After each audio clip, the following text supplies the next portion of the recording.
অন্তর্বর্তীকালীন সরকার হাসিনার সংবিধান বজায় রাখার সিদ্ধান্ত নিছে, যা এখনো দেশের সর্বোচ্চ আইন। এখন এই সংবিধানে এই ধরনের অন্তর্বর্তী সরকার গঠনের কোনো বিধান আছে কি? নাই। সুতরাং কঠোর আইনি অর্থে ইউনিসের সরকার সংবিধানের অধীনে অবৈধ। এর চেয়েও খারাপ, এই সরকার এমন একটা সরকারকে অপসারণ করে বসানো হয়েছে যা এই সংবিধান অনুসারে গঠিত হয়েছিল। অতএব এই অন্তর্বর্তীকালীন সরকার শুধু অবৈধ না, বরং এই সরকার গঠনে জড়িত প্রত্যেক ব্যক্তি এবং যারা এই সরকারের অংশ হয়েছে তারা সবাই দেশদ্রোহিতার অপরাধ করছে। ঠিক কিনা? আইনে তো তাই বলে। আইনি যদি দেখান তাহলে এইটাও আইন। আপনি আপনার ক্ষেত্রে দেশের সর্বোচ্চ আইন প্রয়োগ করেন নাই, মাহমুদুর রহমানের ক্ষেত্রে কেন আইন প্রয়োগ করতেছেন?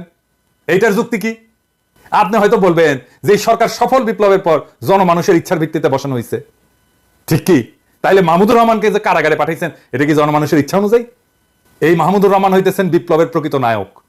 শহীদদের ছাড়া মাহমুদুর রহমান যে ধরনের ত্যাগ স্বীকার করছেন তা আর কেউ করে নাই, আপনারাও করেন।